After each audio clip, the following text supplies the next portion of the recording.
get on them, just open them up. Yeah, Roger. I see your element. Light them all up. 202 traffic, 260s. Come on, fire. Yeah, Roger. Keep shooting. Keep shooting.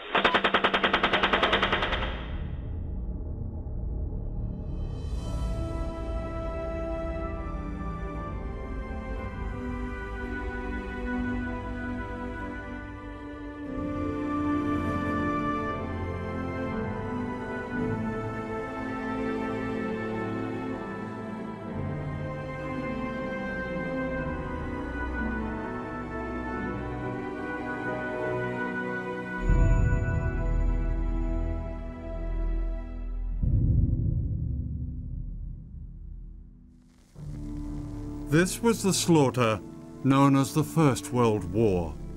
16 millions died and 21 million were wounded. At the height of the carnage, the Prime Minister of Great Britain, David Lloyd George, had a private chat with the editor of The Guardian, C.P. Scott. If people really knew the truth, said the Prime Minister, the war would be stopped tomorrow. But of course they don't know and can't know. The British public were desperate for real news.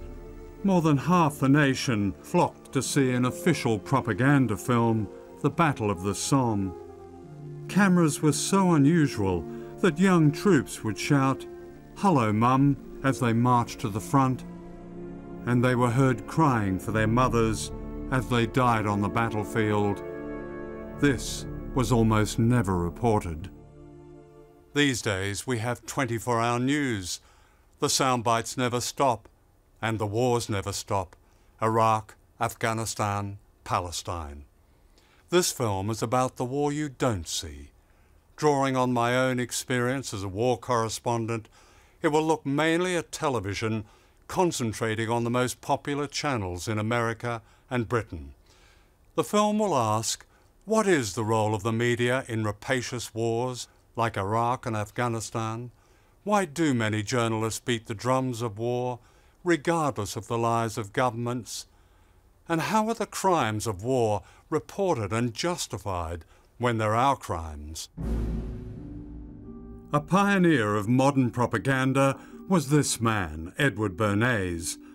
Bernays invented the term public relations. He wrote, "The intelligent manipulation of the masses is an invisible government which is the true ruling power in our country." He was part of a secretive group called the U.S. Committee on Public Information, set up in 1917 to persuade reluctant Americans to join the war in Europe.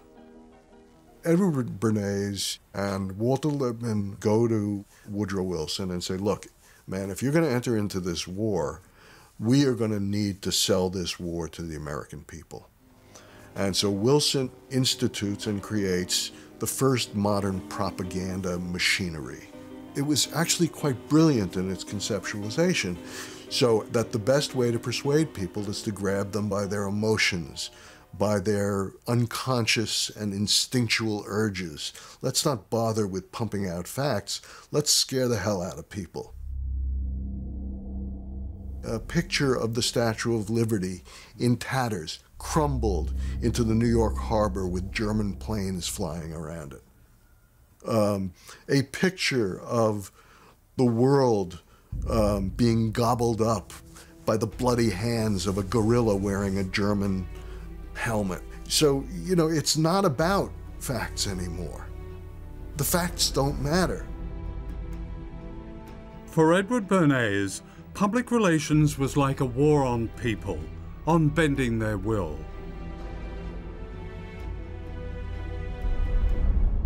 He persuaded women to smoke at a time when smoking in public was not considered ladylike.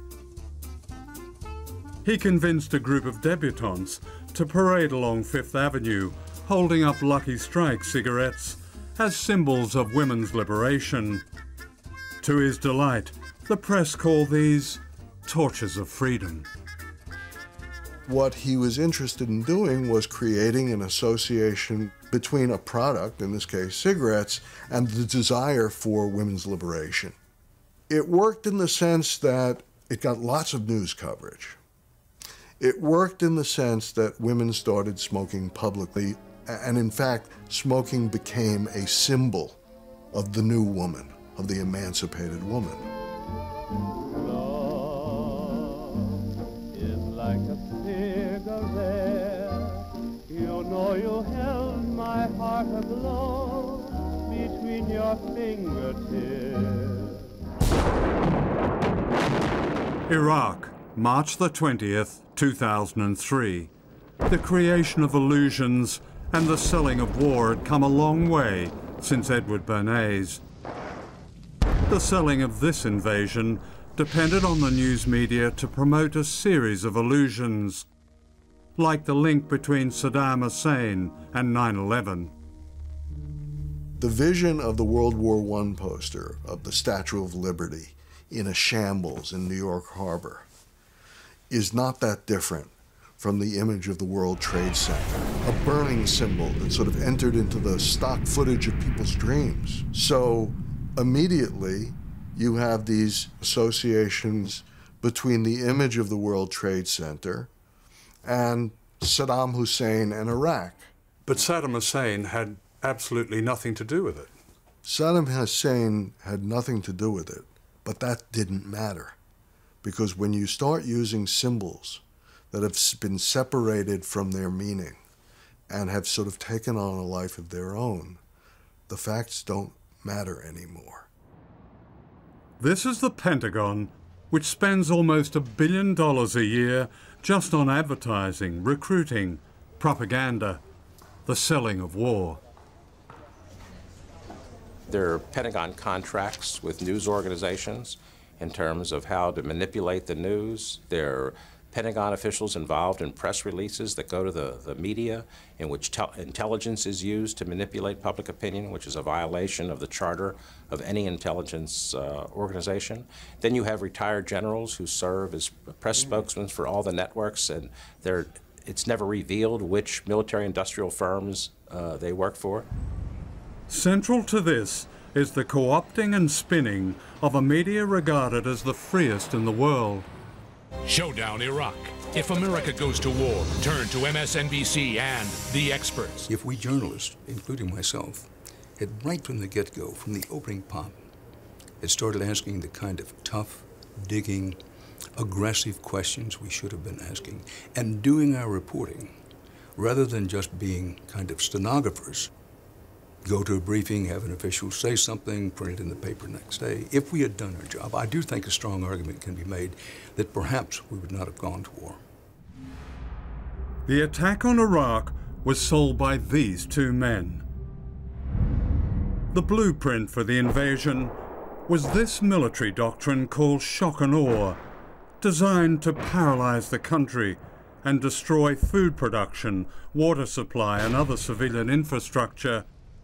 The effect would be similar to the dropping of the atomic bombs on Japan. This was terrorizing people on a grand scale, and it would be covered up by deception in massive amounts. But this was not how it was reported at the time. Scores of American reporters have now joined U.S. military units in Kuwait as part of the Pentagon's effort to make any war with Iraq what the Pentagon calls a media-friendly campaign. A new word, embedding, entered media language in the planning for the invasion. Most of the reports that viewers saw came from within a system in which media organizations agreed to certain conditions laid down by the Ministry of Defense in London and the Pentagon in Washington. At the time that our forces crossed into Iraq, we had some 700 reporters embedded throughout our military formations. Embedding was important for that conflict for a number of reasons. One being that we knew we were going up against an enemy that was somewhat masterful at misinformation, disinformation. We have a number of correspondents in bed with our troops across the region. And very deeply embedded in a personal way with the Marines that he's traveling with. I love this expression for the Iraq War, the embedded journalists. Well, too many journalists have been in bed with the administration on a variety of issues. I would say 80 to 90% of what you read in a newspaper is officially inspired. If they're covering the intelligence community, for example, and they become critical of the CIA or a major intelligence organization, they're going to lose their sources. If they become critical of the Pentagon, it's going to be very difficult to get into the Pentagon to deal with official military sources.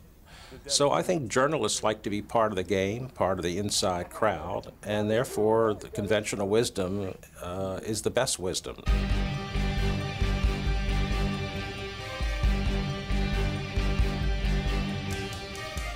"24-hour news in particular is a system that is the most easy to manipulate. 24-hour news is a giant echo chamber. So that's why, for example, Basra was reported as having fallen 17 times before it actually fell. And yet, within 24-hour news, when you're reporting it for the 7th time in that chain of 17 times when the city has fallen falsely, the fact that it's been wrong the previous 7 times just doesn't matter.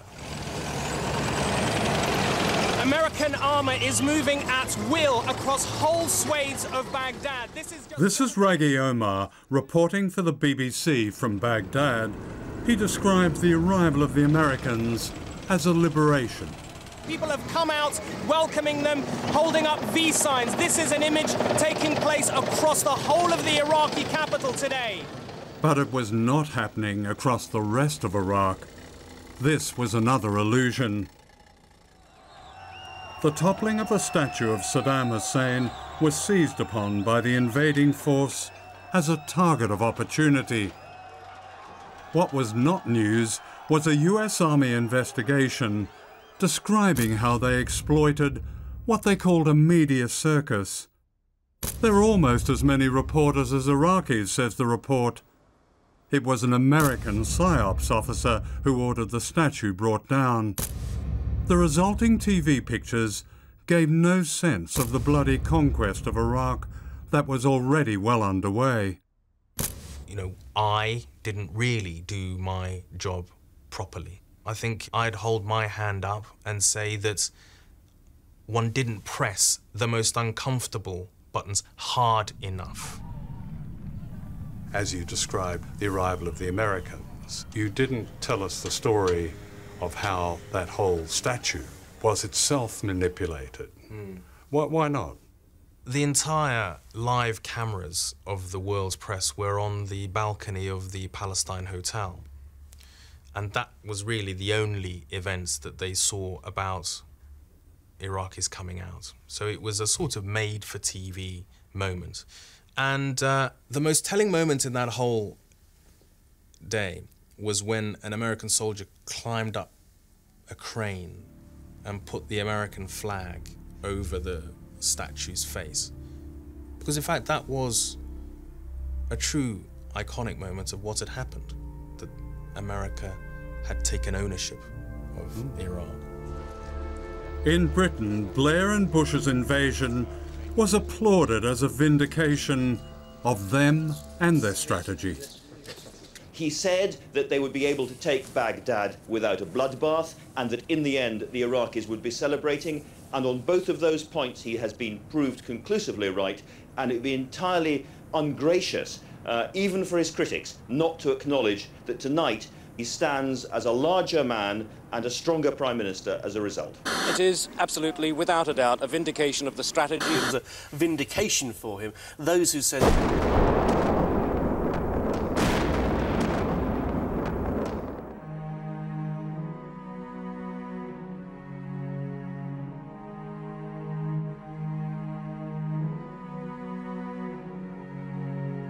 Should they, you know, use a Moab, the mother of all bombs, and a few daisy cutters, and, you know, let's not just stop at a couple of cruise missiles.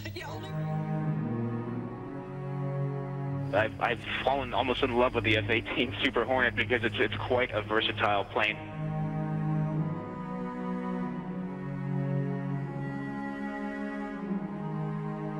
I got to tell you, my favorite aircraft, the A-10 Warthog. I love the Warthogs. The war we don't see in Iraq is largely the massive toll on civilians in Iraq, where daily, even now, people are being killed and wounded because of this occupation. Open the door! Seeing what I see, contrasting that with what has been reported by most of the mainstream, it's like two completely different worlds.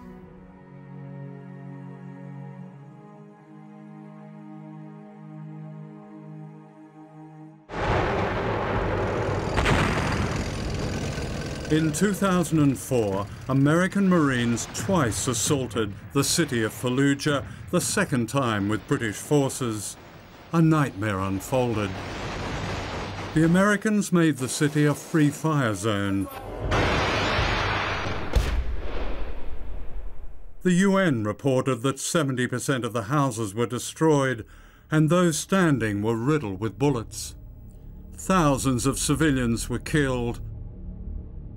Little of this was shown on the majority TV networks in Britain and America. That the Americans met courageous resistance was not news at all. Viewers did not get a sense of the sheer scale of the suffering of ordinary people. This remarkable film from inside Fallujah was made by an American, Mark Manning, with Rana al-Ayyubi, an Iraqi. It has never been shown on television. In the wars of today, it's often daring, independent filmmakers like these who give the victims a voice. وقفنا هنا جو ثلاثة من هنا من هاي الباب من هذا الباب ثلاثة والله تمشي امشي وراه وإن جاء واحد أخذ قاعدة من هنا أنا كل قوتي وخر صفا كل قوتي فكيت الباب نعم فشفته نايم الدم يسفح من فانيلته واحد واقف هنا هذا أمريكي وخره ودوه هنا يا هنا وقفنا 11 طاوله هذيك وحده هذيك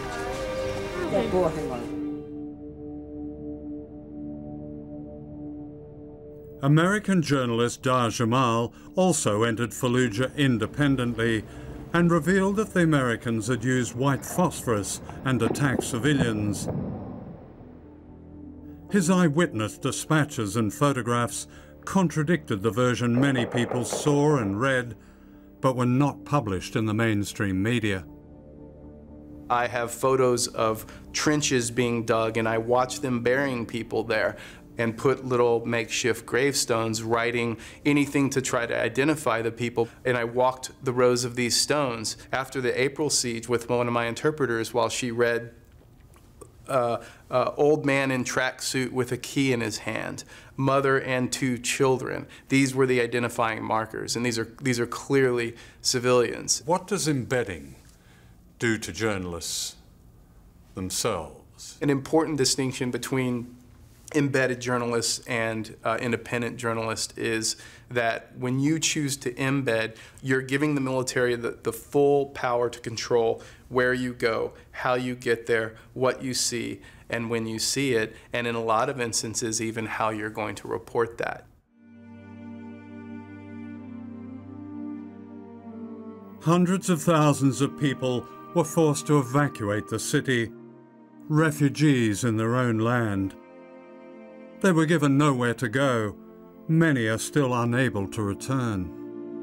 يعني ما يصير هيك يعني الحكومة شلون تقبل يعني يطلعون ذول المجاهدين ويقولون هاي إرهاب وليش مو إخوانك ما يقولون على الحكومة على هذول الكفرة اللي جم قدروا من العراق ما يقولون لهم ليش هالعمل هذا ليش مو الله ما يقبلها. لا عدوان لا عدوان. Evidence that the invaders had terrorized civilians was provided by Al Jazeera and other Arab TV networks, whose fearless, unembedded reporters and camera crews became a threat to military propaganda. They gave voice to people who refused to be portrayed simply as victims. تفضل يا بوش شوف هذه المآسي ترضى بهيجي انت ترضى بهيجي ظلم انت اكو عندك انسانيه اذا عندك انسانيه تقدر تشوف طفله وهي تصيح ماما بابا وين الانسانيه أنت وين الضمير؟ I happen to be, I think, the only journalist in the world that has seen the bombing of Al Jazeera Arabic's bureaus in both Kabul in 2001 and in Baghdad in 2003. The case of the bombing of the Al Jazeera office in Kabul was, without doubt and categorically, a direct targeting of those journalists to shut them up and possibly kill them. Al Jazeera had informed Washington. Every news organization provides Western military commanders with exact coordinates of where their journalists hide. But the point about the bombing of the Al Jazeera Arabic office in Kabul was that they were given a warning to get out. So that was a clear targeting of a journalistic organization and personnel to get them off the air. Journalists who refuse to go along with the military are often those who report the real news. In August 1945, a public relations spectacle was staged on the USS Missouri in Tokyo Bay, in which General Douglas MacArthur ostentatiously took the surrender of the Japanese. The embedded media were told to attend. Cameramen and reporters of many countries record this historic moment. An Australian reporter, Wilfred Burchett of the London Daily Express, refused and set out on a perilous journey for the ruins of Hiroshima. The official truth of the atomic bombing was presented in this New York Times report, which claimed that radiation sickness did not exist. The reporter who wrote the story was later revealed to have been secretly on the payroll of the US War Department. Burchett's historic scoop had exposed the lie. There was, he reported, an atomic plague. I interviewed Wilfred Burchett in 1983, shortly before he died. It was, I think as I described it, it was like a city, not a bombed city, it was like a city which steamroller was going, just flattened everything out of existence. What I was seeing there, and this feeling sort of grew into me as I walked around and I looked at people, that here, this is the last minute, what happened in the last minute of World War II, but it would be the fate of cities all over the world in the first hours of a World War III. What happened to you personally in Japan after that was published? I went back to Tokyo by train and arrived just as there was a press conference being held to deny my story, because the official line was that there was no such thing as atomic radiation. And the denial of that story has gone on for decades. It's more or less still going on. The media consensus was that the atomic bombs had brought the war to an end, but official files told another story.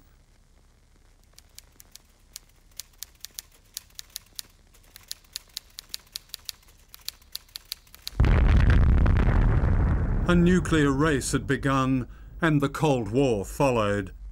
Based on the propaganda of fear, it was a war we never saw but was always threatening. And we never knew how close America came to using nuclear weapons again.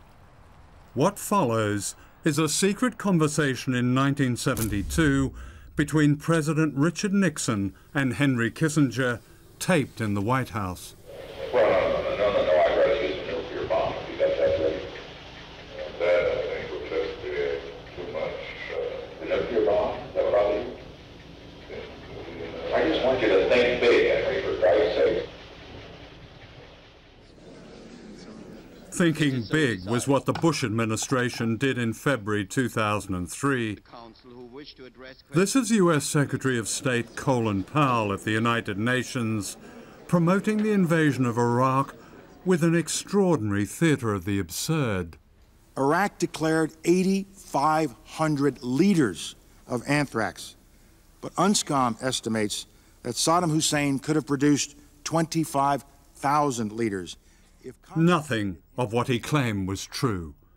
All these pictures were meaningless. Saddam Hussein's intentions have never changed. He is not developing the missiles for self-defense. These are missiles that Iraq wants in order to project power.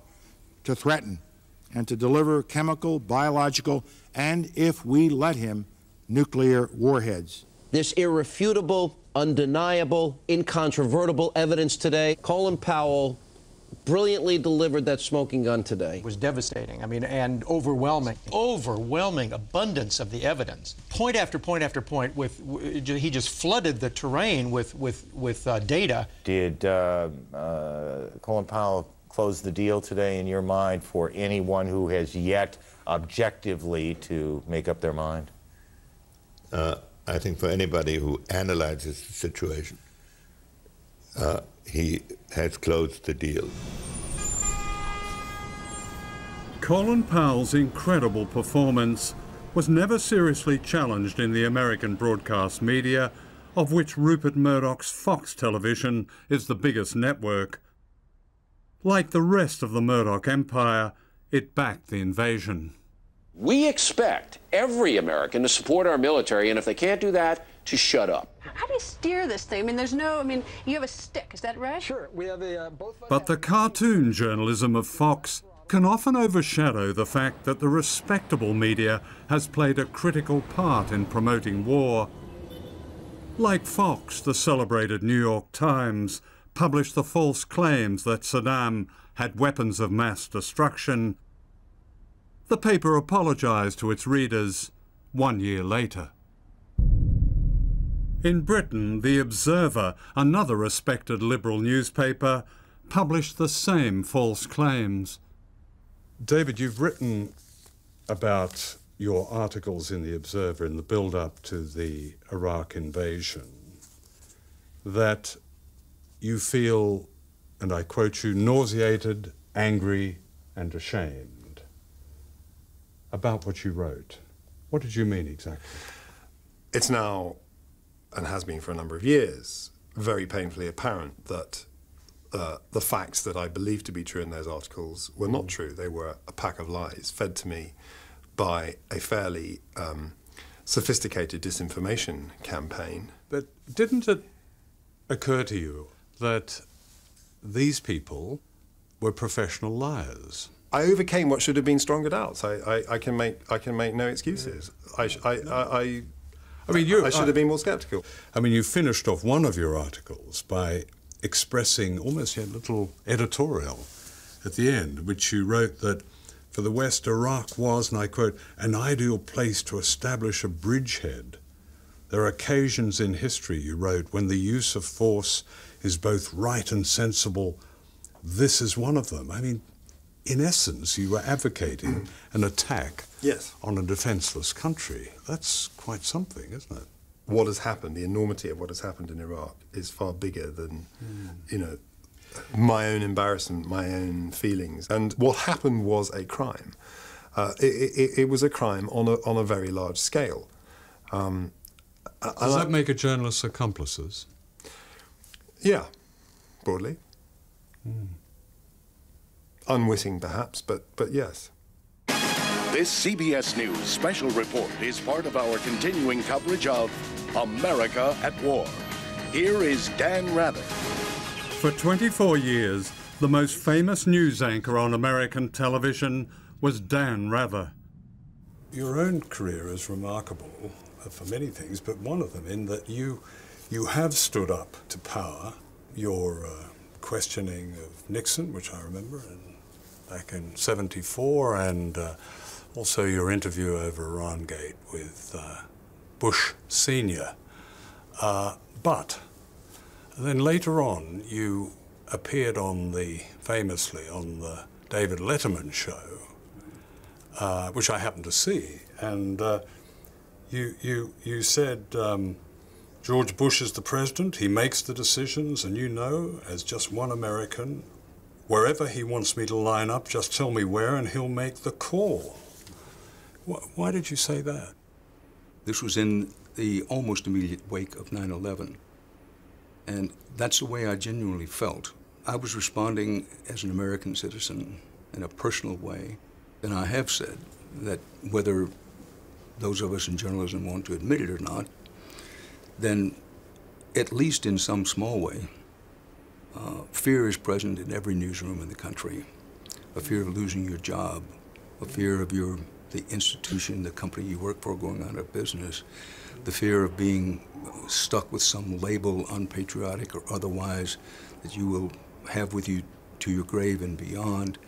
The fear that there's so much at stake for the country that by doing what you deeply feel is your job will somehow be embarrassed. All of these things go into the mix. But it's very important for me to say, because I firmly believe it, I'm not the vice president in charge of excuses, that we shouldn't have excuses. What we should do is take a really good look at that period and learn from it and, you know, suck up our courage.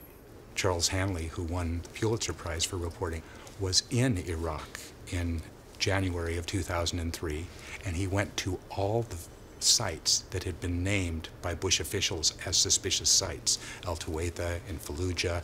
He went to every site that had been named by George Bush, Cheney, Rice, Colin Powell, and he found that in every case they were still sealed since 1991 when they had been sealed by UN inspectors. He filed a report on January 18th. It went to every major newsroom in the United States because it's the AP, which goes to every major newsroom in the United States. Got no pickup. No one published it. It didn't fit the script. It got virtually no pickup. It didn't fit the script. We were going to war no matter what.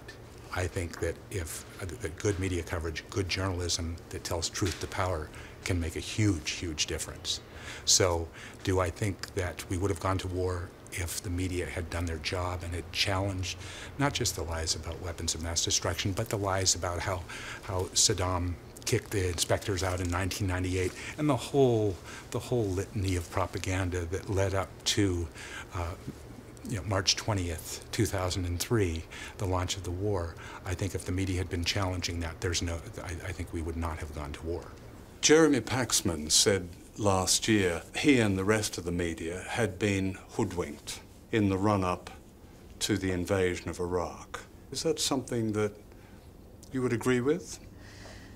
Well, what I think I would say about that is that clearly we did not realize until much later in the day that the weapons of mass destruction were not there. And of course there was the so-called dodgy dossier as well. So there is quite a body of evidence to build up to suggest that the media certainly were taken in by the claims that were coming from government at that point, yes. Why didn't the media get it? Why didn't the BBC get it? I think that we didn't get it partly because of lack of access. If you want to find out what's happening, then you really need to go there and do some first-hand reporting, which wasn't possible in the run-up to the war in Iraq. But the crucial facts were available. The Chief United Nations Weapons Inspector in Iraq, Scott Ritter, gave me this interview 4 years before the invasion. In 1991, Iraq had significant capability in the area of chemical weapons, biological weapons, nuclear weapons production capability, and long-range ballistic missile manufacturing capability. By 1998, the chemical weapons infrastructure had been completely dismantled or destroyed by UNSCOM or by Iraq in compliance with UNSCOM's mandate. The biological weapons program had been declared in its totality late in the game, but it was gone. All the major facilities eliminated. The nuclear weapons program, again, completely eliminated. The long-range ballistic missile program, completely eliminated. All that was left was the research and development and manufacturing capability for missiles with a range less than 150 kilometers, a permitted activity. Everything that we set out to destroy in 1991, the physical infrastructure had been eliminated. So if I had to quantify Iraq's threat in terms of weapons of mass destruction, the real threat is zero, none. The former Chief Weapons Inspector, Scott Ritter, was saying as early as 1998 that Saddam Hussein was completely disarmed. Scott Ritter, I think, appeared in 2003 twice, and once at 3 in the morning on BBC 24 News. He was a vital expert witness, and there were others. Well, I don't know why Scott Ritter didn't appear more, but he clearly did appear at times. That's the question for the BBC. Why weren't those who were Why weren't those witnesses voices heard? Yes. Well, because there were also other voices that we were putting on the air, Unscombe, Mohammed Al-Baradei, Hans Blix. So we were actually listening to those voices. But yeah, I think you've got a good point. You know, why didn't we? It's a question that we asked ourselves afterwards. Why was it that we didn't discover this first, didn't discover the state of Saddam Hussein's weapons of mass destruction? I think what critics of that would say is that the broadcasters, notably the BBC, echoed or amplified the lies told in the run-up to the invasion, rather than investigating itself. What the BBC, though, have a duty to do is to report what governments and their representatives are saying, which we, of course, did. We were just reporting, quite legitimately, the claims that people at the time were making. They weren't legitimate claims, though. They were in the mouths of legitimate leaders, though, and therefore we had a duty to report that. But those leaders, both of them you mentioned, Blair and Bush, have long been discredited. I mean, isn't it the BBC's role, as well as reporting what politicians say, to hold power to account?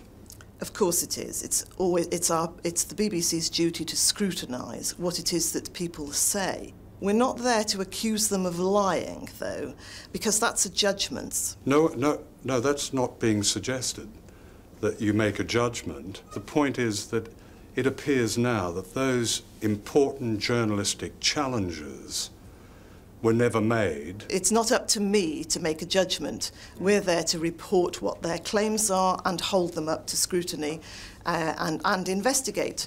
In August 2002, ITV reported a warning by Vice President Cheney that Iraq would soon have a nuclear weapon. And that was nonsense. But it was presented uncritically as news. Wouldn't you say that that contributed to the invasion that happened the following March? Well, it might have done, but with respect, not our fault. I mean, I don't believe that you're suggesting, are you, that we should completely dismiss the words of arguably the second most powerful man in the Western world?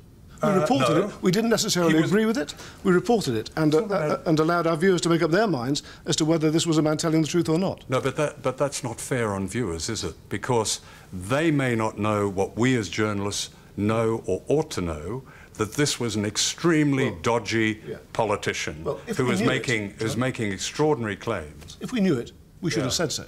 If we didn't know it, we can't. And that applies across everything. But you're absolutely right in one regard. We shouldn't take things at face value. We should do our best to investigate. And when we do know, we should tell our viewers. Of course we should. That's part of the process of being a journalistically based organisation. I mean, I was thinking of Blair's many statements. One, on the 29th of January 2003, ITV News reported Blair as saying, "We do know of links between Al-Qaeda and Iraq." These links, as you know, didn't exist. I mean, we're getting into the realms of sort of semantics now, but if they're very important semantics, he used the word links between the two. Your quotation, not mine. Well, I think that was a quotation from ITV from Tony News. Blair. From Tony Blair. Links. Now, links can mean 1,000 things. It doesn't necessarily mean a bond of support, of mutual support. There were no links. Well, look, I'm sitting here across you. You're telling me that. I would say to you, well, show me that there were no links. Show me that they'd never... Show me that they'd never... Even those claiming links said there were no links. Been any communications of any kind between those two organisations. Come on. It's impossible to do that. And he chose his words carefully. And of course... Well, they're not careful. We do know of links between Al-Qaeda and Iraq. Yeah, but the word links could mean 1,000 things, is the point I'm saying here. And you're not suggesting, I'm sure, that we shouldn't have reported what the Prime Minister was saying. You were talking about semantics a little while ago. Well, I find it virtually impossible to believe that Britain could have got away with the invasion of Iraq if the media had been doing its job. When Blair was standing up and saying our policy in the region was to bolster the forces of democracy, I mean, really, the proper reaction to that would have been to burst out laughing. There's simply no history of that at all. Britain has been on the side of authoritarian, repressive regimes. They are our allies. The Omanis, the Saudis, the Egyptians, they are our allies, not the more democratic, more liberal forces in the region. And I think that if journalists had even had a slight interest in looking at the history and in looking at what the government was actually saying at the time or what the evidence was at the time, they would have reported things in such a manner that the government just would not have been able to have got away with what they did. Good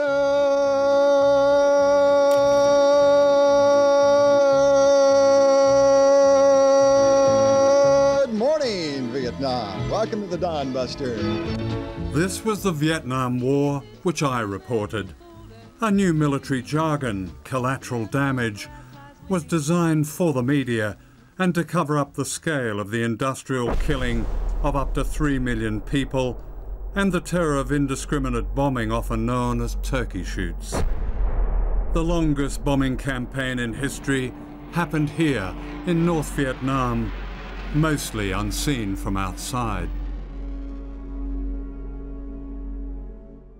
This is a photograph of the town of Ham Long in the north.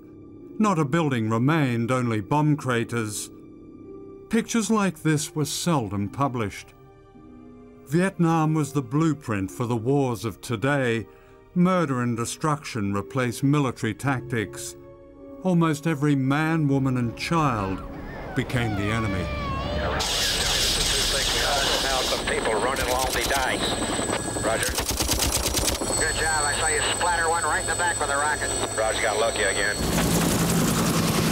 It's time that we recognized ours was in truth a noble cause.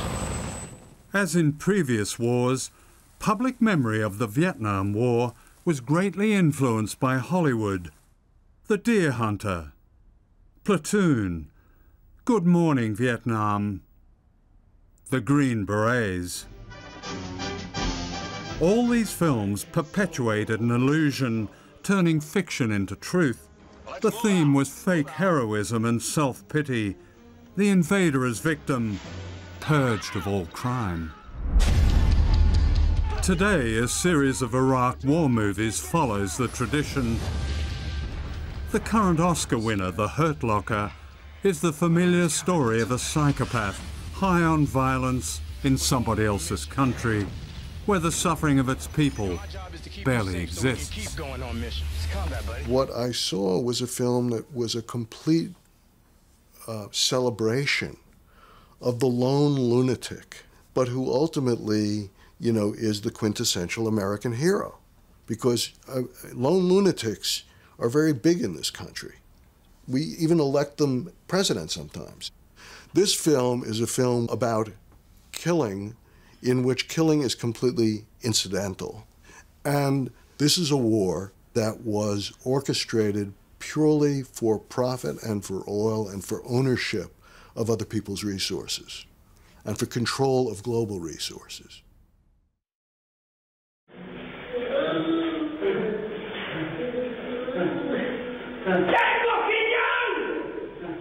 This is another war we don't see in Britain. In this video, British soldiers are abusing Iraqi civilians.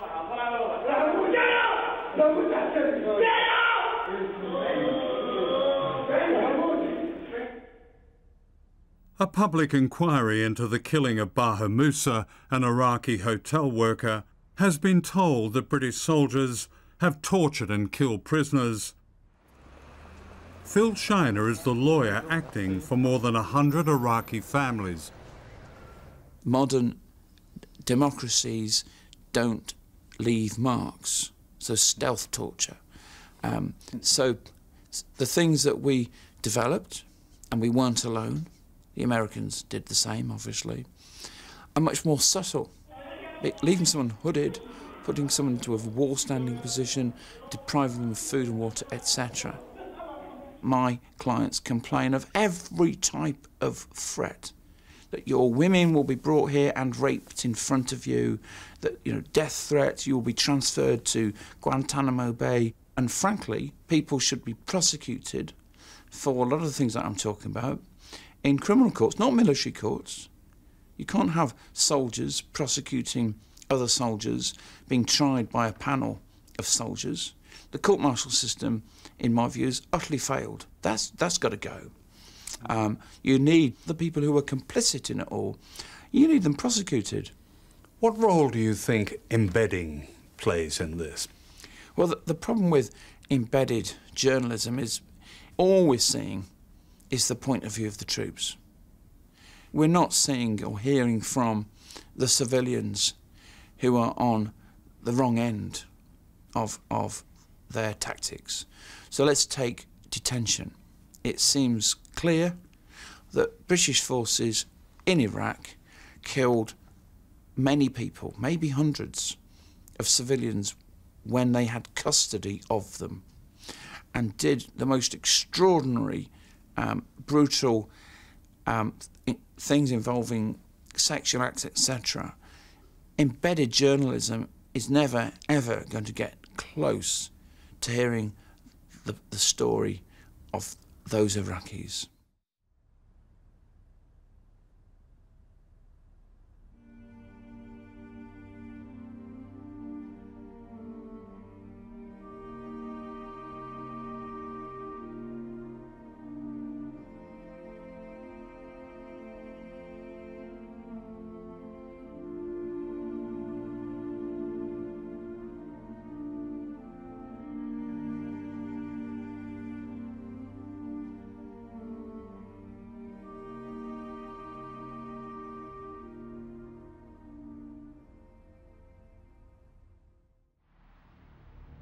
This is the B-1 Lancer bomber, which cost the American taxpayer $283 million each. And this is what it did on May the 4th, 2009, in Farah province, Afghanistan, following false intelligence of Taliban in a village. Its victims were some of the poorest people on earth. Guy Smallman is an independent photojournalist and the first Westerner to arrive in the village following the bombing. The first strike happened outside the village mosque, which was the first place that I was taken to, was just a mass of craters, and several bombs had fallen in that area. Then after that, the women and children were evacuated to a compound in the far north of the village. And again, their heat signatures were picked up by the bomber crew, and a 2,000-pound bomb was dropped into the middle of them, and that was where the majority of the people died. The first thing that struck me when I was going in there was the silence. I mean, the Afghan countryside is usually a symphony of birdsong, and it was absolutely dead quiet, and the locals had done their best to collect all the bodies and the body parts. But there were still flies swarming all around the area. There was still a very pungent smell of death, very heavy in the air. I think the thing that struck me more than anything else was the children. It was almost as if all their energy and emotions had been drained out of them, and they would stare right through me and my translator into the middle distance. They didn't laugh, they barely spoke at all. And that, I think, left the most lasting impression. And I was given quite a grim tour of where people were buried. In a lot of cases, entire families were buried in the same grave. I think I counted just over 70 new graves, fresh graves. And then at one far end of the cemetery, there's an enormous mass grave which is around 30 metres across. And in that grave are the remains of 55 people. And they had to be buried there together because they were quite literally blown into pieces, and it was impossible to tell who was who, so they had to bury them together in one long trench. And then there was the difference about the casualties. You know, the local people insisted that over 140 civilians had died, and NATO said there was 25. So the deaths of 147 people, including 93 children, became a dispute over... became a dispute over a body count. And nothing more. Now, I know for a fact that the pictures taken by the Afghan radio journalist were out there. I know that stringers on the ground were filing those pictures. And I mean, a lot of those pictures were very graphic, but a lot of them, you know, did show people digging bodies out of the rubble. It did show those bodies lined up for burial.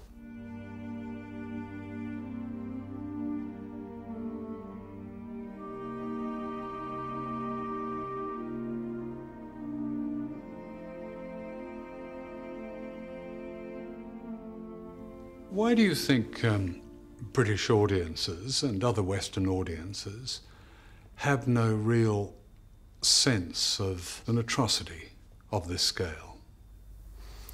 I think people become desensitized to it. When they're told on the news a wedding party has been attacked by accident, a compound has been bombed by accident, a farmer and his family have been killed by accident, they don't really connect with it because they don't actually get to see those bodies. The faces, the names are not known to them. The names, it's just a number. Whether they're Afghans or Iraqis or Lebanese civilians, they're just numbers. And it's perhaps easy to understand why British Muslims feel completely disenfranchised from our domestic news services. I think the press really conspires to play down the carnage in Iraq and Afghanistan. This gets to what the great American writer and academic Ed Herman called worthy and unworthy victims. The Iraqis are not worthy victims, so we can play down their deaths, because if we accept the reality that there are more than 1 million dead, it's largely our fault. And so, for instance, the US press will talk about 200,000 to 400,000 dead in Somalia. Those victims are worthy victims because they were killed by people that we don't like. And in one bizarre case, which talked about the cultural peculiarities of Afghan society, because they actually got rankled when you killed their family members, their civilian family members. And in another case, they said that they argued that Afghan society was peculiar because they didn't like people breaking into their houses in the middle of the night. You know, and this caused them to get angry and sometimes carry out vendettas.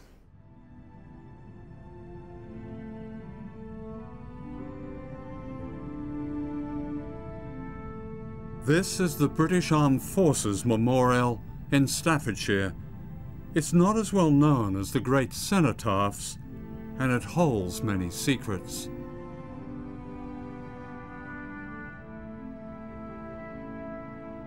There are 16,000 names here. Every year since 1948, British forces have been in action somewhere in the world, and there's space for another 15,000 names of young servicemen and women waiting to die. What's extraordinary about this memorial is its record of constant war during so-called peacetime, as if revealing the secret of Britain's enduring imperial role. What's missing is any record of the victims of these wars, the countless men, women and children killed mostly in their own countries, in our name, and glimpsed only now and then on the TV news. At least 1 million people have died as a result of the invasion of Iraq. They are not part of our remembrance because they're not allowed in our memory. Mark Curtis is an historian who writes on British foreign policy. His specialty is revealing long-forgotten official files. I've certainly uncovered a lot of episodes where Britain has been either involved in coups or has been involved in military interventions that have appalling impacts on people's lives that simply never get mentioned. They're never referred to in the newspapers. They never get on TV histories of Britain. They're just taken out, basically. They're deleted from our historical memory. Why does the public in Britain have such little idea of the sheer scale of this? Well, a very large reason for that is that, I mean, if you look at every war or every coup or every regime that Britain is supporting or been involved in, it's usually accompanied by an increasingly sophisticated public relations operation by the government. We're told that British foreign policy is based on promoting democracy, on spreading development and promoting human rights. Well, if you read the actual government planning files, planners are saying to themselves that their policy is not based on that. It's based on the control of oil. It's based on creating an international economy that works in the interests of British corporations, and it's based on maintaining their great power status. This culture of impunity is deeply embedded within British society.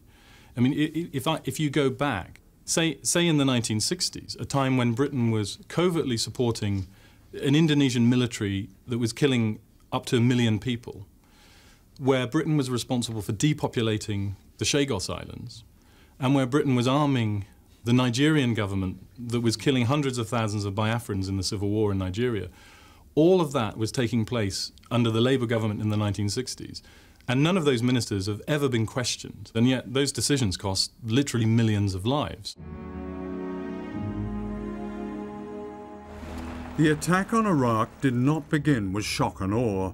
During the first Gulf War in 1991, Britain and America deliberately bombed Iraq's modern infrastructure. And when the war was over, the bombing continued. This was seldom reported. During this period of the 1990s, the UN imposed an economic blockade led by Britain and America. Essentials like clean water and vital drugs were denied. In 1998, the United Nations Children's Fund reported the deaths of 500,000 children under the age of 5, a direct result of the sanctions imposed by the blockade. This is Dennis Halliday, former Assistant Secretary General of the United Nations, who resigned after refusing to administer the sanctions. In 1999, I travelled with him to Iraq. The very provisions of the Charter and the Declaration of Human Rights have been set aside. And we are waging a warfare through the United Nations on the children and people of Iraq with incredible results. Results that you do not expect to see in a war under the Geneva Conventions. We're targeting civilians, worse, we're targeting children like Safa, who of course were not born when Iraq went into Kuwait. I mean, what is this about? It's a monstrous situation for the United Nations, for the Western world, for all of us who are part of some democratic system, who are in fact responsible for the policies of our governments and the implementation of economic sanctions. Khan Ross was a senior British diplomat at the UN responsible for imposing the embargo on Iraq. You gave evidence on the impact of sanctions. Yes. And this is what you said. The weight of evidence clearly indicates that sanctions caused massive human suffering among ordinary Iraqis, in particular children. We, the US and UK governments, were the primary engineers and defenders of sanctions and were well aware of this evidence at the time. But we largely ignored it or blamed all these effects on the Saddam government. Sanctions effectively denied the entire population the means to live, unquote. That's a shocking admission. Yeah, I agree. Well, I stand by it today. Why didn't you speak out during those 4.5 years? There is a certain macho culture in foreign policy circles that to talk about things like humanitarian suffering when you're dealing with Saddam Hussein is a bit wet. You know, that it's not what the issue is really about, that governments do security, that's the kind of hard thing that we're there to provide. And I think, however wrong your decisions may be, whatever damage you may do to other individuals, there is, at the end of the day, no accountability whatsoever. We had extraordinarily good resources to put together our story, to find little facts to justify their story, factoids, I began to call them. And how eagerly would journalists accept these factoids? They had very little chance to do anything other than accept our version of events and more or less relay it unedited to the public. Government is an information machine. and we would control access for journalists to us, to governments. When I was in news department in the Foreign Office, we would control access to the Foreign Secretary as a form of reward to journalists if they were critical, if we felt they were too hostile to our account of events. We would not give them the goodies of trips with the Foreign Secretary around the world, or exclusive interviews every now and then. We did the same in New York. If journalists were not particularly supportive to our account, we would freeze them out. We would make life harder for them. But there is a subtle and private relationship between them, which is basically of favoritism, that certain journalists are rewarded with access for being supportive of the story. They will basically tell journalists, you carry on with that line, that kind of unjustified criticism of our government policy on X, Y, or Z, we will punish you. And that is very explicit, those kinds of threats. What happened was not an intelligence-based process. It was basically a PR process run by Number 10 to produce a document that was much more politically credible than the evidence suggested. It was a major deception, wasn't it? I think it amounts, in effect, to that, yes. I remember before I was sent to New York in late '97, I did the round of departments in London saying to them, OK, I'm going to New York, I'm going to be doing Iraq, what do I need to know? And I went to see non-proliferation department in the Foreign Office, and I was expecting a briefing on the vast piles of weapons that we still thought Iraq possessed. And the desk officers sort of looked at me slightly sheepishly and said, well, actually, we don't think there's anything. We don't think there's anything in Iraq. I said, that's extraordinary. I mean, I thought we had sanctions because we thought Iraq had large amounts of weapons. He said, no, the justification for sanctions is basically that we have unanswered questions about how those stocks were destroyed in the past. But what I feel very guilty about it. I feel very ashamed about it. I feel ashamed about it sitting talking to you. You know, I feel actual shame running through my body when I talk to you about it. Should journalists feel the same? Those who pass on the deception? Absolutely. We should all be accountable to each other. I mean, I think that's the only way to have a civilized society, is some kind of transparency with each other and accountability, and people holding people morally accountable for what they do, and that applies to journalists as much as it applies to anybody.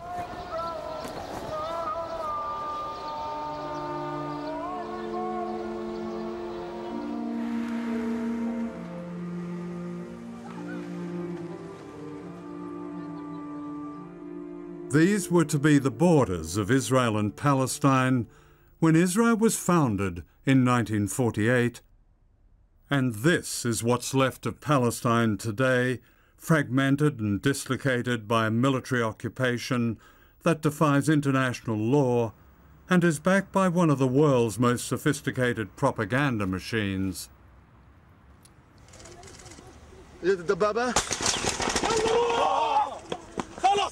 This is Palestinian cameraman Imad Ghanin being shot repeatedly by Israeli soldiers. The killing of non-Western journalists is rarely news. Imad Ghanin was 21 and lost both his legs.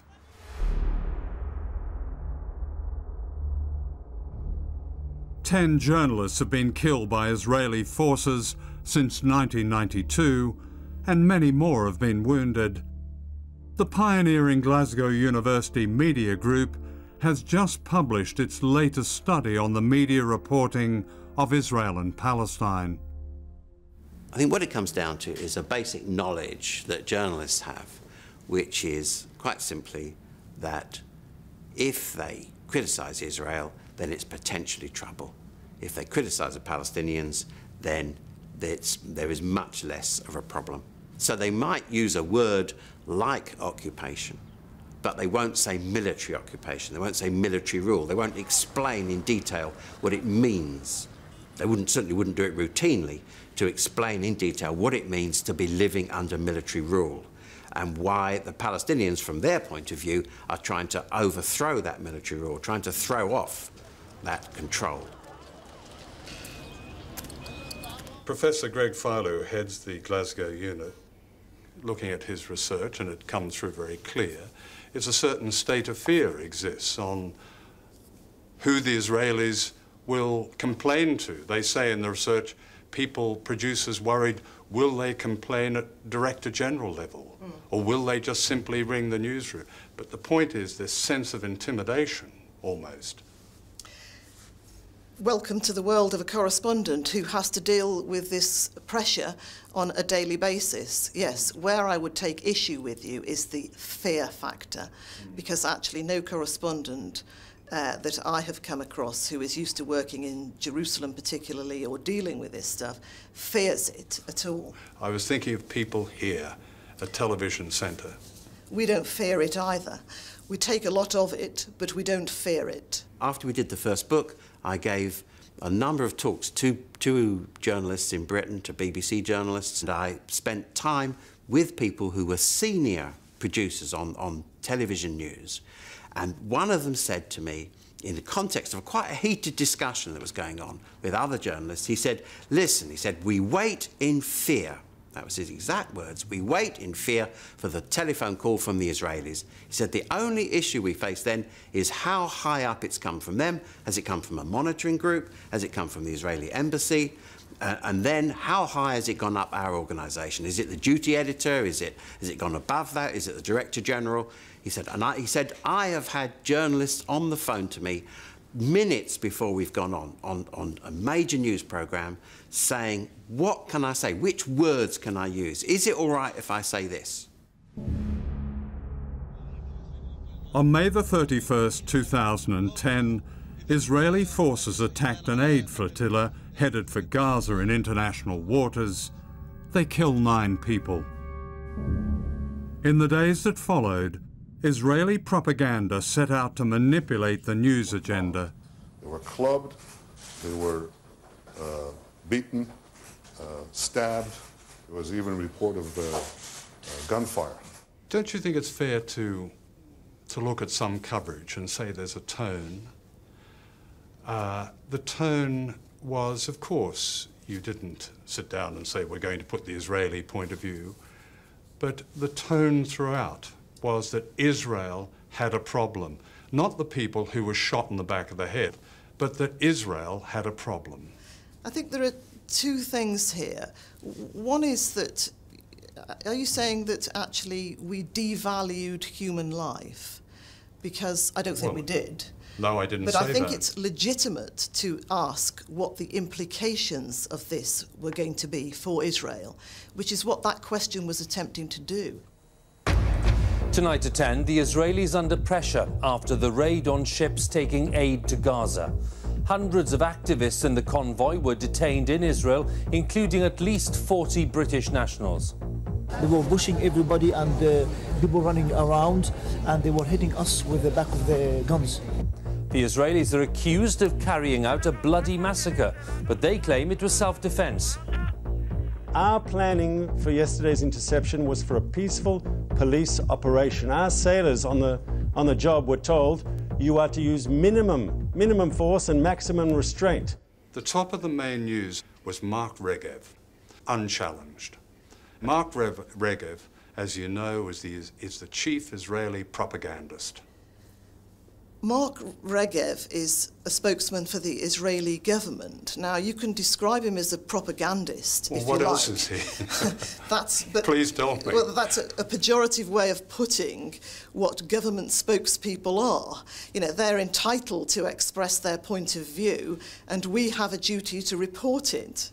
I'm afraid that polite view wouldn't be shared by the families of the people who were killed on the boat. I absolutely accept that, and we have a duty to report that perspective as well. Who's the Palestinian equivalent of Mark Regev, who appeared so often? Who's the Palestinian equivalent of all those mainly female Israeli spokespeople during Operation Cast Lead? Who was their equivalent, articulate in English, given a space right at the top of BBC News? Who is that? I think that's a very good point. You know, who are those people? Yes. Well, why hasn't the BBC... But that's not our job to go out and appoint the Palestinian spokesperson. But you say you're impartial. Surely you would find somebody to be, yes, have Mr. Regev saying his say, but then his equivalent. We do, and we did. You don't, actually. You don't have an equivalent of Mark Regev. That's just not true. Just because there isn't an equivalent of Mark Regev doesn't mean to say that we didn't allow those viewpoints which you've just expressed to be heard across the range of our output. This was ITV News on May the 31st, using the same Israeli footage. Filmed with night vision cameras, Israeli commandos drop from helicopters onto the deck of a Turkish aid ship, and violent clashes erupt. The immediate aftermath of the Israeli attack on the aid flotilla in June. For one thing, the Israelis supplied doctored film, even with captions, which was widely used across ITV and the BBC. It was labelled, sure. But the context of this, according to the Israelis, that their people who were attacking the flotilla were actually being attacked by the people who were on the flotilla. That Israeli perspective, propaganda, sure. Dominated. Well, I don't think it dominated, but certainly the Israeli propaganda machine, as you well know, is very, very sophisticated. And in its own terms, is quite successful on occasions. And yes, it is the case that sometimes media organisations fall into a trap laid for them by...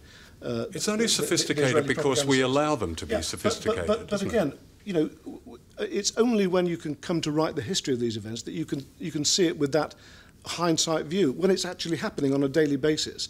You've got to be very careful what you do. When the story is over, and when someone has the time and brain power left to actually kind of write the definitive history of it, sure.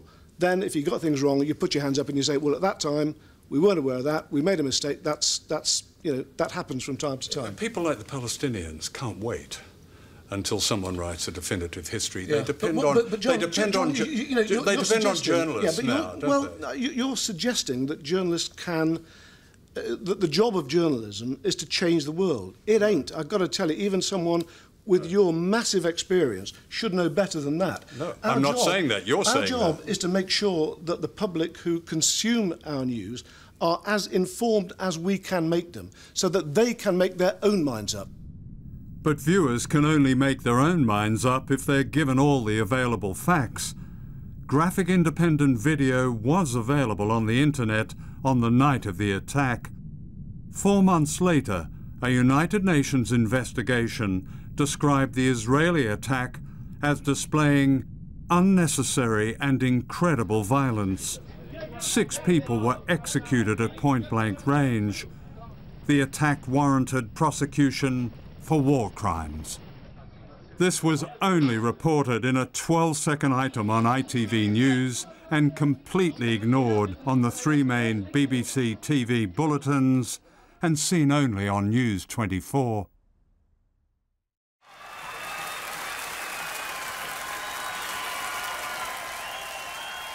One of the public relations triumphs of the 21st century was the rise of Barack Obama. His campaign slogan was, "Change we can believe in." He was a brand that offered something special, exciting. In 2008, Obama, the candidate, was voted Marketer of the Year, ahead of Apple, Nike, and Coors Beer. He made many people feel good, as if his slogan might be true. Above all, the perception of brand Obama was that he was against war. Most of you know that I opposed this war from the start. I thought it was a tragic mistake. But that was false. As president, Obama has not withdrawn America from Iraq and has backed US military action in Afghanistan, Pakistan, Somalia, and Yemen, and approved a military budget of $708 billion, the biggest war spending of all time. Cynthia McKinney is a former Congresswoman and Green Party candidate for president. It's a great shame on the black political tradition in the United States to have a warmonger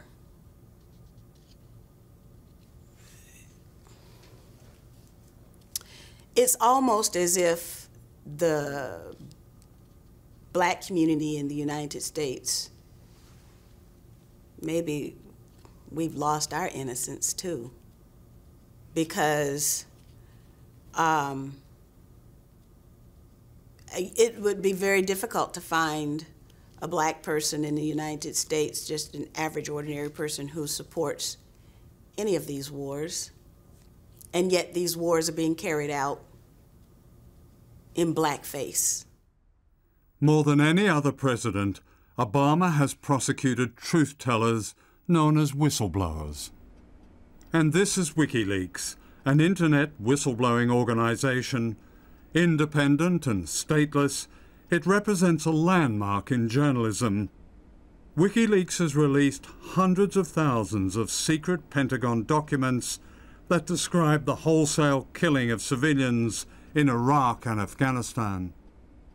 In the information that you have revealed on WikiLeaks about these so-called endless wars, what has come out of them? Looking at the enormous quantity and diversity of these military or intelligence apparatus insider documents, what I see is a vast, sprawling estate, what we would traditionally call the military intelligence complex or military industrial complex, and that this sprawling industrial estate is growing, becoming more and more secretive, becoming more and more uncontrolled. This is not a sophisticated conspiracy controlled at the top. This is a vast movement of self-interest by thousands and thousands of players all working together and against each other to produce an end result, which is Iraq and Afghanistan and Colombia and keeping that going. You know, we often deal with tax havens and people hiding assets and transferring money through offshore tax havens. So I see some really quite remarkable similarities. Guantanamo is used for laundering people to an offshore haven which doesn't follow the rule of law. Similarly, Iraq and Afghanistan and Colombia are used to wash money out of the US tax base and back. Arms companies. Arms companies, yeah.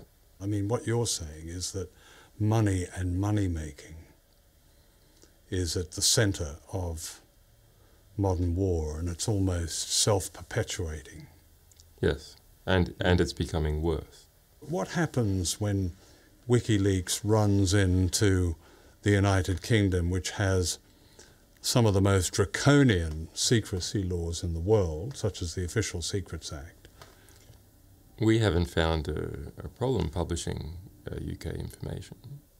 I mean, when we look at the Official Secrets Act label documents, we see they state that it is an offence to retain the information, and it is an offence to destroy the information. So the only possible outcome is that we have to publish the information.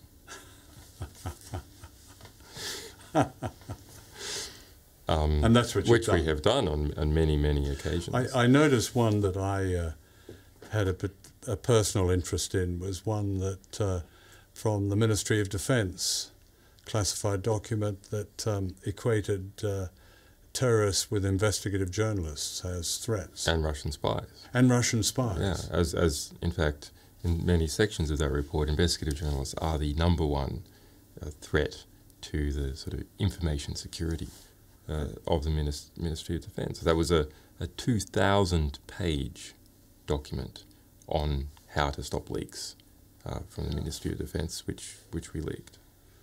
I didn't know whether to be offended or honoured. Well, it's nice to be having an impact. Since the release of the Pentagon's war secrets, Julian Assange has been subjected to extraordinary smears and accusations originating in America and Sweden. These include threats against his life and bizarre character assassination. The media all over the world has amplified this propaganda. This secret Pentagon document states clearly that US intelligence intends to destroy trust in WikiLeaks by threatening whistleblowers with exposure and criminal prosecution, thereby discrediting truth-tellers. How you feel about whistleblowers as an essential part of democracy? Do you approve of whistleblowers? Well, I think this country has laws to protect whistleblowers. Exactly. And I think that that there have been instances in our history where shining a light on something is important to do. Can you, as a senior official of the United States government, a guarantee that the editors of WikiLeaks, and the editor himself is not American, are not in danger, that they themselves will not be subjected to the kind of hunt that we read about in the media? Well, first of all, it's not my position to give guarantees on anything.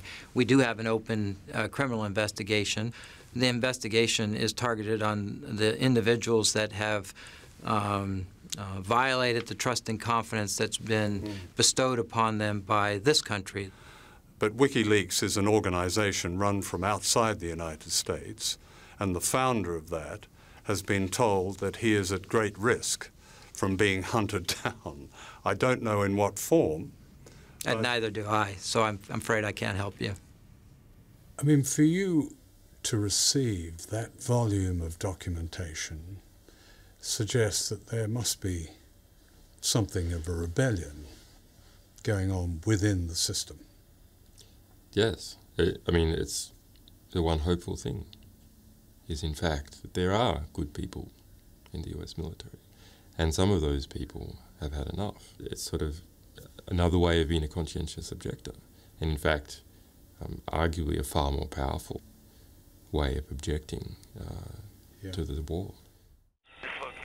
In April 2010, WikiLeaks released this cockpit video from an Apache gunship in Baghdad in 2007.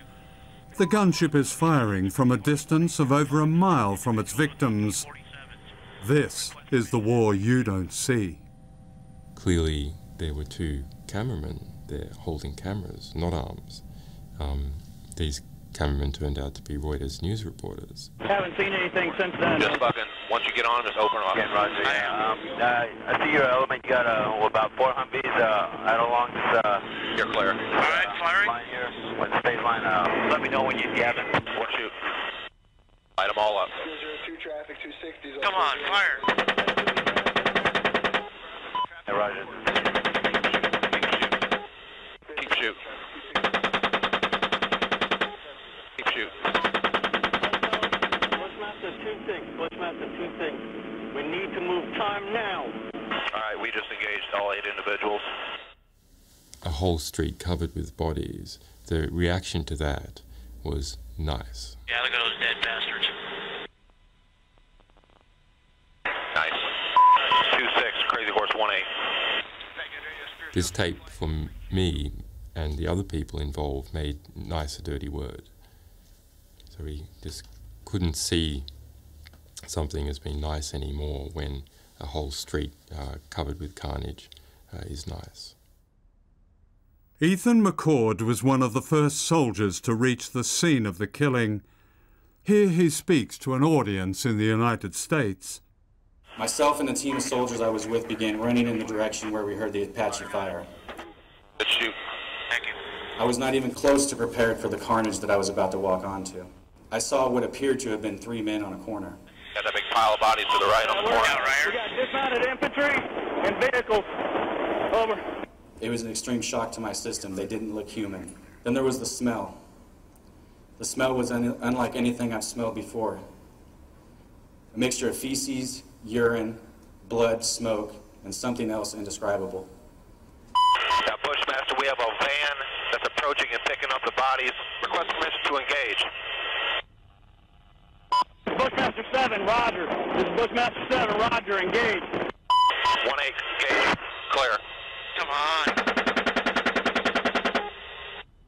Clear.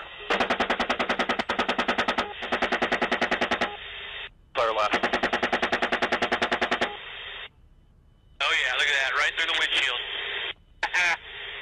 Cool, A for soft we go frequency. I just drove over a body. Yeah. Crying. I hear crying.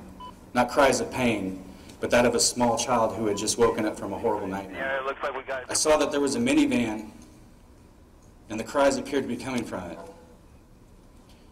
Myself and another soldier, a 20-year-old private, walked up to the passenger side van and looked inside.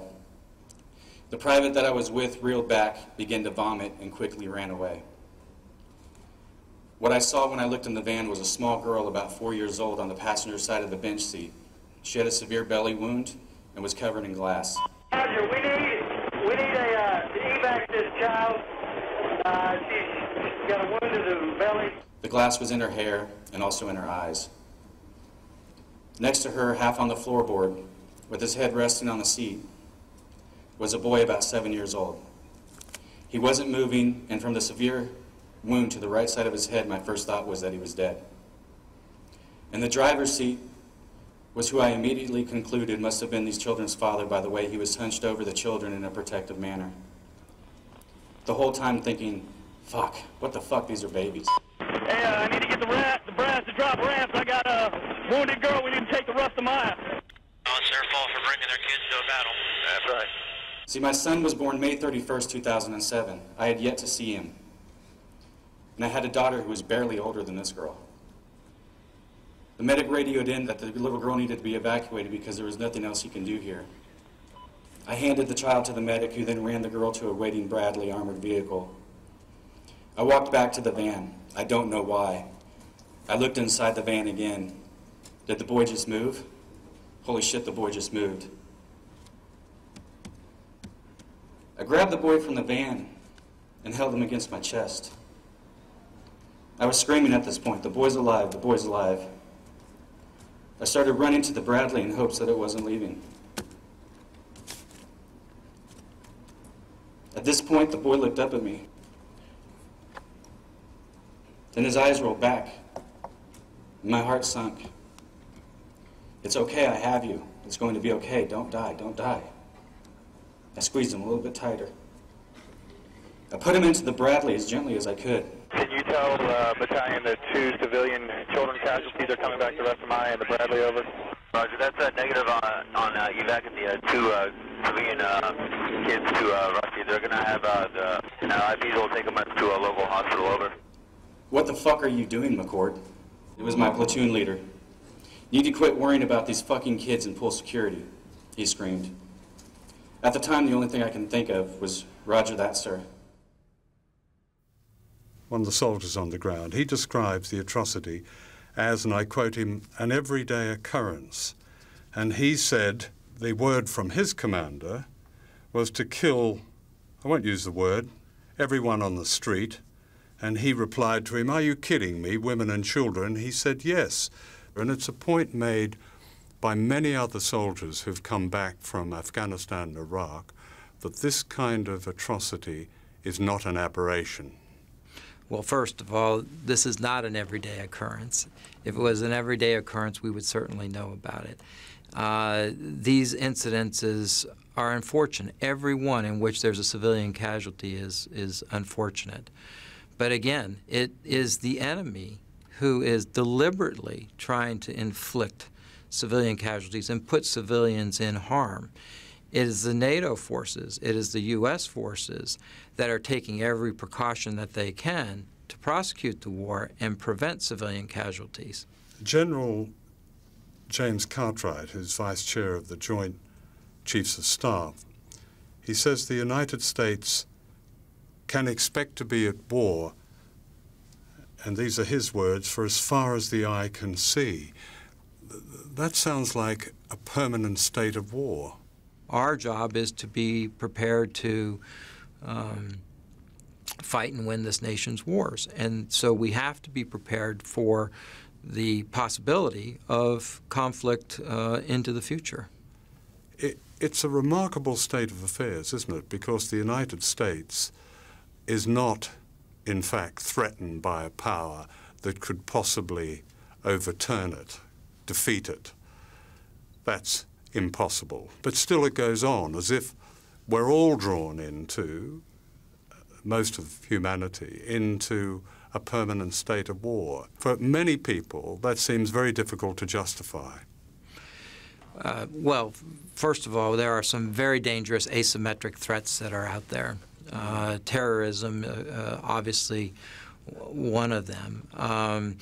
This is what we anticipate going into the future is not necessarily nation-on-nation type conflict. Okay, it is these asymmetric threats that are out there. It's the threat of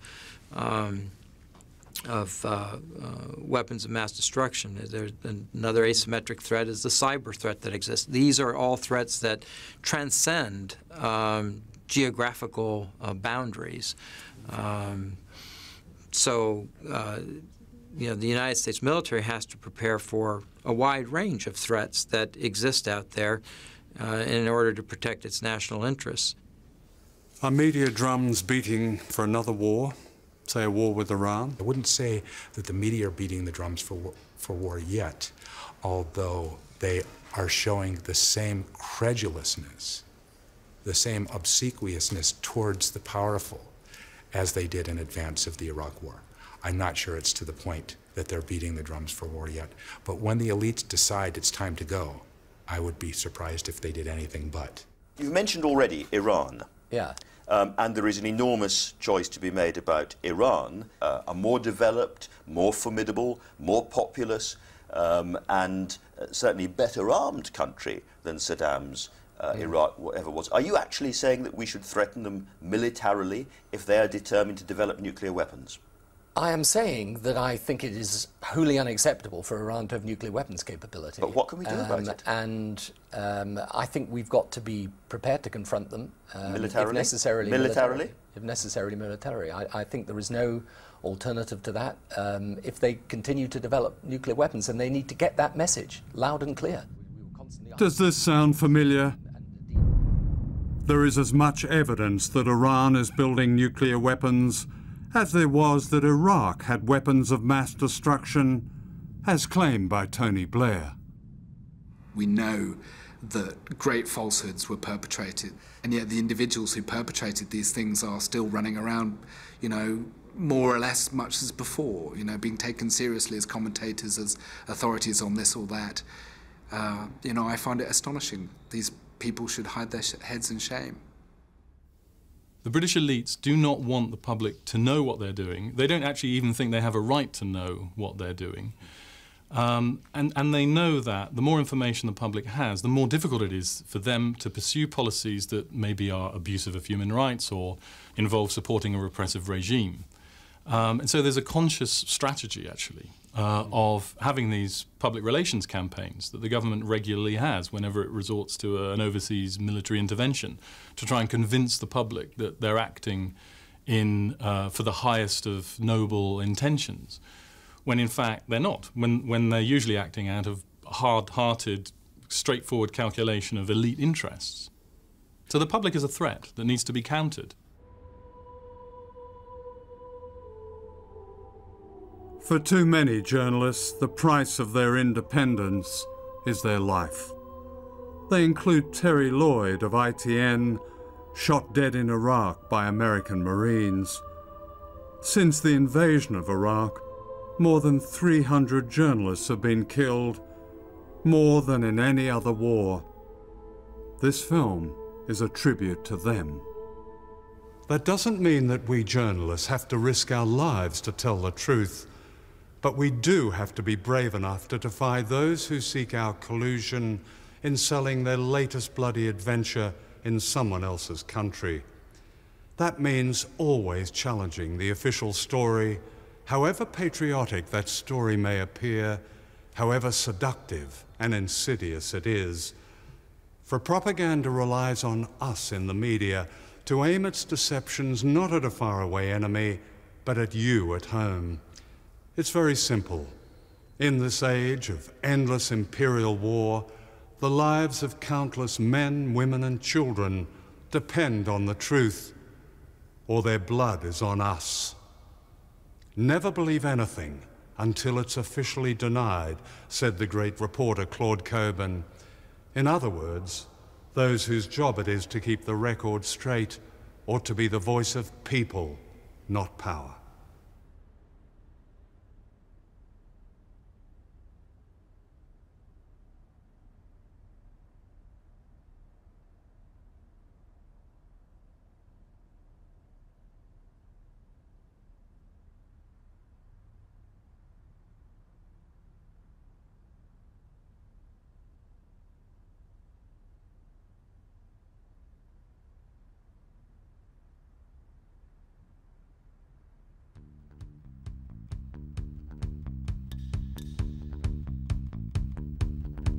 I bought a bourgeois house in the Hollywood Hills with a trunk load of $100,000 bills. Man came by to hook up my cable TV. We settled in for the night, my baby and me. We switched round and round till half past dawn. There was 57 channels and nothing on. 57 channels and nothing on. 57 channels and nothing on. Well now, home entertainment was my baby's wish, so I hopped into town for a satellite dish. I tied it to the top of my Japanese car. I came home when I pointed it out into the stars. A message came back from the great beyond. There's 57 channels and nothing on. 57 channels.